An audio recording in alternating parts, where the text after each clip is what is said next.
Nous allons aujourd'hui entériner la dématérialisation du traitement de l'état civil des Français de l'étranger. Mise en place par décret entre 2019 et 2022, l'établissement, la mise à jour et la conservation des actes d'état civil pour nos compatriotes qui résident loin des services consulaires facilite grandement l'accès à des documents essentiels. Ici, c'est une mesure d'égalité par rapport aux hexagonaux. Pourtant, si l'on croit les retours d'expérience au dispositif depuis 2019, le bilan peut sembler mitigé.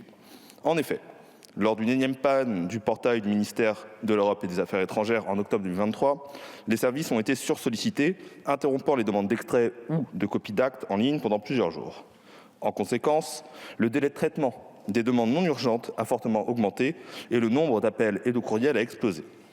La situation se prolonge depuis, sans oublier les autres pannes ayant entraîné la disparition de plusieurs demandes et documents. La loi ne change pas le réel si elle ne s'accompagne pas d'actes. Ici, le service informatique doit être de qualité et encore être amélioré. Il doit être capable de résister aussi bien aux fortes demandes qu'au hacking, surtout en ces temps de tension internationale. Nous vous le rappelons, comme l'a déjà fait la défenseure des droits, la dématérialisation n'est pas anodine. Elle ne peut pas remplacer la présence humaine, seulement la compléter pour répondre aux besoins de tous les usagers. Si elle peut faciliter les démarches de nombre de nos concitoyens, elle n'est pas un but en soi, mais un simple moyen pour garantir l'égal accès aux services publics qui demeure un objectif à valeur constitutionnelle déduit du préambule de la Constitution de 1946. Or, en prévoyant d'expérimenter la fermeture des guichets consulaires d'ici 2027, vous rompez avec ce principe et vous êtes complètement hors sol. Des régions entières du monde ont un accès très limité à Internet.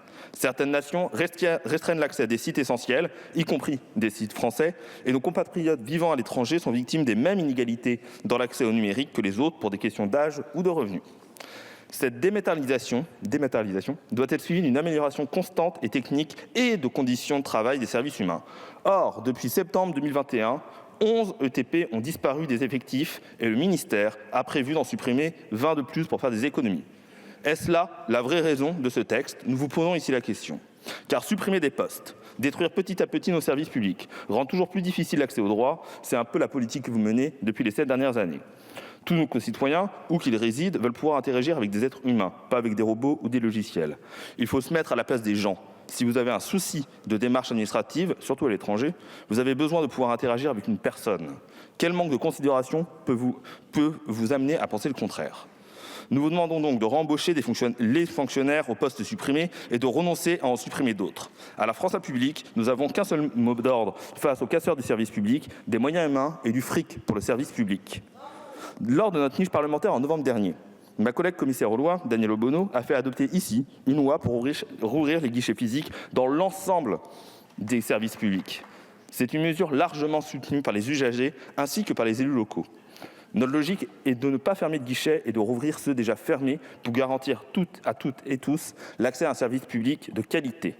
La généralisation des plateformes ne doit pas être un cache-maltraitance. La déshumanisation des services pose de véritables problèmes, comme c'est le cas notamment avec l'ANEF et la disparition progressive des accueils physiques en préfecture concernant le droit des étrangers. Diminuer le nombre de fonctionnaires, c'est votre obsession à droite, mais la nôtre, c'est la qualité de nos services publics pour les Français.